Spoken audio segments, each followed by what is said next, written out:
Good morning प्यारे बच्चों। आज हम class 8 subject SST history portion chapter 2 start करेंगे।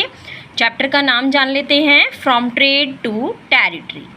Let's start the book exercise. Question number 1, match the following. तो देखिए हमें यहाँ पे फर्स्ट क्वेश्चन में मैच करना है। तो हम लोग देख लेते हैं फर्स्ट पार्ट। मैंने यहाँ पे सामने सामने करेक्ट आंसर लिखे हैं। फर्स्ट है दीवानी, आंसर है right to collect land revenue.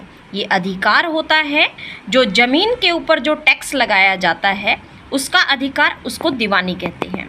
Number 2, tiger of Mysore. Mysore का टाइगर किसे कहा जाता था? टीपू सुल्तान को। नंबर 3, फौजदारी अदालत। तो ये क्या होता है? Criminal court.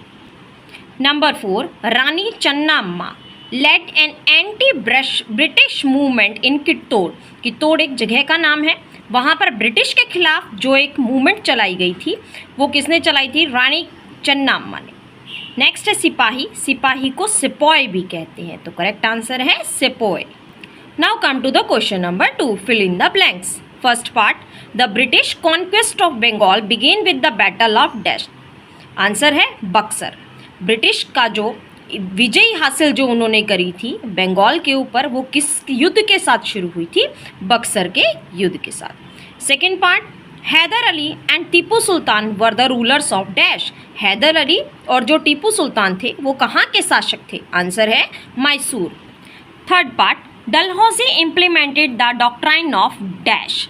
डलहौजी ने डॉक्ट्राइन ऑफ किसको शुरू किया था? आंसर है lapse. Number D part, Maratha kingdoms were located mainly in the dash part of India. Maratha जो राजा थे वो ज़्यादातर कौन से पार्ट में थे इंडिया के? आंसर है south western. Question number 3, state whether true और फॉल्स। तो यहाँ पे आपको सही गलत बताने हैं।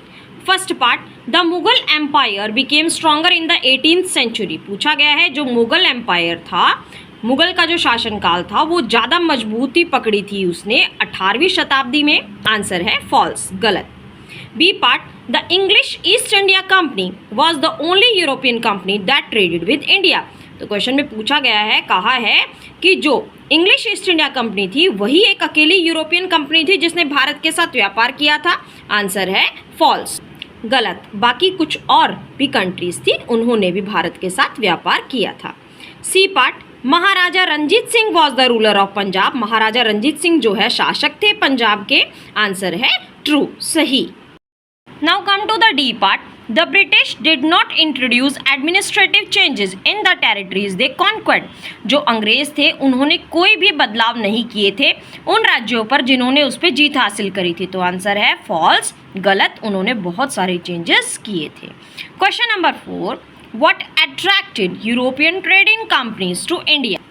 क्वेश्चन में पूछा गया है ऐसी क्या क्या चीज़ें थी जिसकी वजह से जो यूरोपियन कंपनीज थी वो व्यापार करने के लिए बहुत ज़्यादा अट्रैक्ट हुई थी किसकी तरफ? इंडिया की तरफ, मतलब भारत के साथ व्यापार करने के लिए बहुत ज़्यादा आकर्षित थी। तो ऐसा क्या हुआ था? आंसर देखिए, European trading companies were attracted to India due to the following reasons. तो हमने यहाँ पे कारण मेंशन किए हैं। फर्स्ट है, they could buy goods at cheap prices and carry them back to Europe to sell at higher prices. First part में लिखा है कि वो भारत में जो सामान थे उनको सस्ते दामों पर खरीद सकते थे और उनको वापस यूरोप में ले जा करके और ज़्यादा दामों पर वो बेच सकते थे। Second part, the fine qualities of cotton and silk produced in India had a big market in Europe. Bharat में जो है अच्छी क्वालिटी का कॉटन और सिल्क प्रोड्यूस्ड मिलता था, मतलब कि उस सिल्क प्योर रूप में भी और उनके जो प्रोडक्ट्स भी थे वो भी भारत में उनको अच्छी क्वालिटी के मिल जाते थे, जिसकी एक अच्छी डिमांड थी। कहाँ पे? यूरोप में। Number third, Indian spices like paper, cloves, cardamom and cinnamon were in great demand in Europe. जो भारतीय मसाले थे जैसे कि लौंग है, इलायची है और काली मिर्च है, उन सब की डिमांड भी काफ़ी ज़्यादा थी यूरोप में। तो ये 3 कारण मैंने यहाँ मेंशन किए हैं जिनकी वजह से ब्रिटिश कंपनी जो थी ईस्ट इंडिया कंपनी भारत के साथ व्यापार करने के लिए बहुत ज़्यादा अट्रैक्ट थी। Question number 5, what were the areas of conflict between the Bengal nawabs and the East India company? कौन कौन से क्षेत्र थे जो लड़ाई झगड़े के कारण बने थे बंगाल नवाब्स के बीच में और ईस्ट इंडिया कंपनी के बीच में? आंसर देखिए, the areas of conflict between the Bengal nawabs and the East India Company were, तो देखिए मैंने यहाँ मेंशन किया है, number 1, the Bengal nawabs denied concessions to the East India Company on many occasions.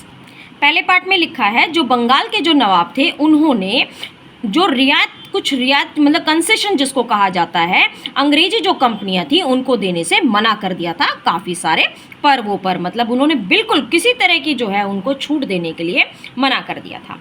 Number 2, they demanded large tributes for the company's right to trade. वो चाहते थे, उन्होंने डिमांड करी कि वो अंग्रेजी जो कंपनियां हैं वो ज़्यादा योगदान करे व्यापार के लिए। Number 3, the company denied to pay taxes. जो कंपनी थी ईस्ट इंडिया कंपनी, उन्होंने क्या किया, टैक्स पे करने के लिए मना किया, तो इसी वजह से उनके आपस में कॉन्फ्लिक्ट हुए थे। Number 4, the company officials wrote disrespectful letters to the nawabs and humiliated them. जो कंपनी थी ईस्ट इंडिया कंपनी, उनके जो बड़े बड़े ऑफिसर्स थे उन्होंने क्या किया था, जो कुछ ऐसे पत्र लिखे थे नवाब्स को जिसकी वजह से उनको अच्छा नहीं लगा और उनको ऐसा लगा कि उनकी रिस्पेक्ट नहीं की जा रही है और उनका शोषण किया जा रहा है। तो ये कुछ मैंने बताए हैं, कुछ इश्यूज थे जिनकी वजह से बंगाल नवाब्स और ईस्ट इंडिया कंपनी के बीच में कॉन्फ्लिक्ट हुए। Now come to the next question. Question number 6, how did the assumption of diwani benefit the East India company? जो दीवानी थी उसकी वजह से ईस्ट इंडिया कंपनी को किस प्रकार फ़ायदा हुआ? After the assumption of Deewani east India company was benefited in several ways. अलग अलग तरीक़ों से हमने बताया है किस प्रकार जो है ईस्ट इंडिया कंपनी को दीवानी से बेनिफिट हुआ। देखिए first part, it allowed the company to use the vast revenue sources of Bengal. Bengal को जहाँ जहाँ से मतलब उनके स्रोत थे पैसे कमाने के, टैक्स वसूली करने के लिए, वो सब जो है कंपनी ने क्या किया, यूज़ करना शुरू कर दिया। Number 2, now trade was fully controlled by the East India company. अब जो पूरा व्यापार का जो सिस्टम था वो अब किसके कंट्रोल में आ गया था, ईस्ट इंडिया कंपनी के। Number 3, company used the revenues from India to finance its expenses like to purchase cotton and silk textiles in India, maintain company troops and meet the cost of building the company fort and offices at Calcutta।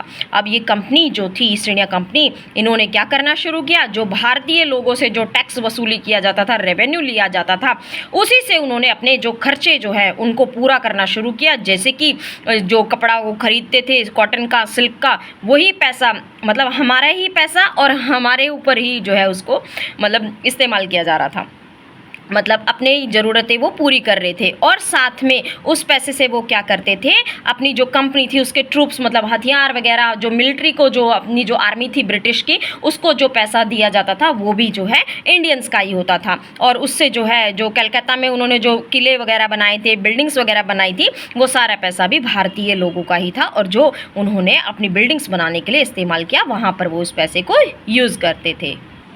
Now come to the question number 7, explain the system of subsidiary alliance.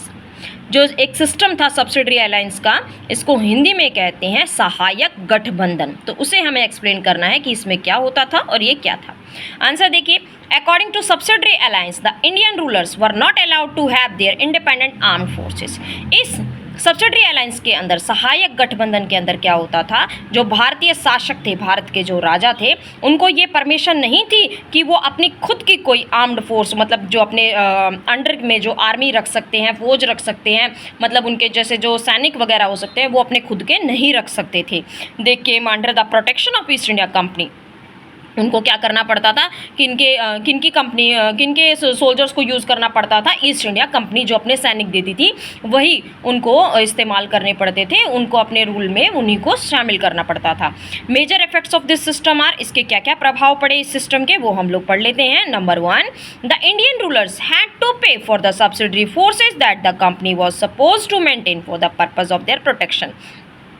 जो East India Company थी वो राजाओं की सुरक्षा के लिए अपनी तरफ से सोल्जर्स भेजती थी और जिसकी वजह से जो अंग्रेजी शासक, भारतीय जो शासक थे, जो रूलर्स थे, उनको उस चीज़ के लिए क्या करना पड़ता था, ईस्ट इंडिया कंपनी को पे करना पड़ता था। मतलब कुछ पैसे उनको या ज्वेलरीज वगैरह जो भी वो धन दौलत उसको देते थे, मतलब पे करना उनको पड़ता था उस चीज़ के लिए। सिक्योरिटी पर्पज़ के लिए जो सोल्जर्स भेजे जाते थे उनकी सैलरी वगैरह के लिए उन्हें पे करना पड़ता था।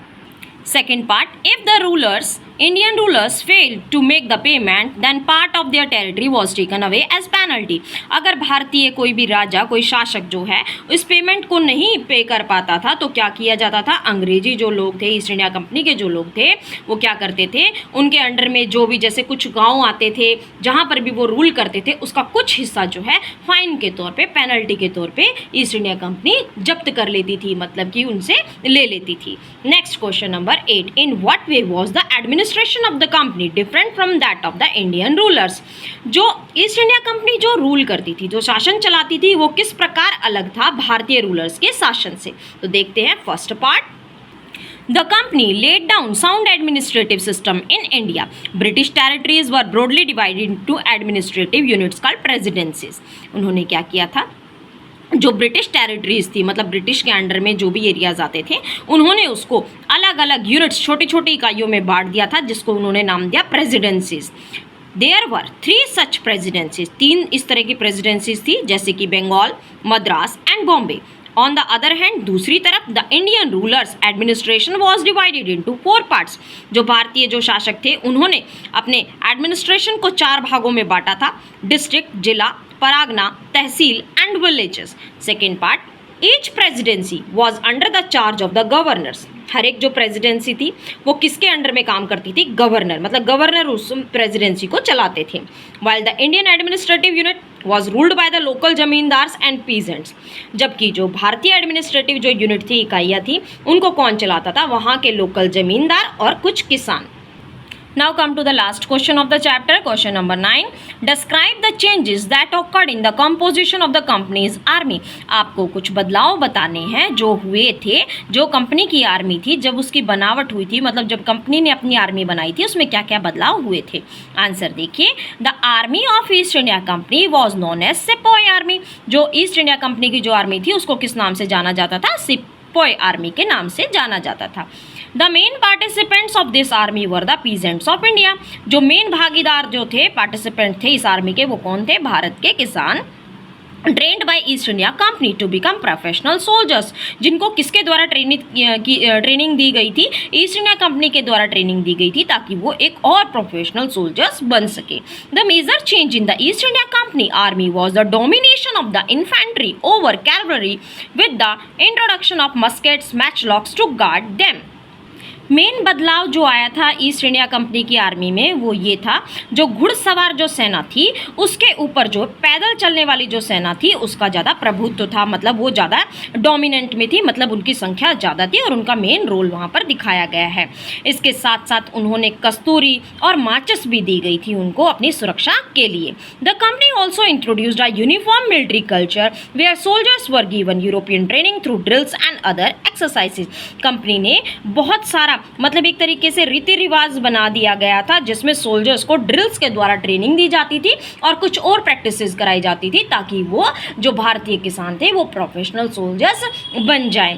तो इस प्रकार बच्चों हमारा यहाँ पे चैप्टर कंप्लीट होता है। आई होप आप सब बच्चों को अच्छे से चैप्टर समझ में आया होगा। आप सब बच्चे इन्हें अपनी कॉपी में अच्छे से नोट डाउन कीजिएगा और याद कीजिएगा। Thank you students, have a nice day.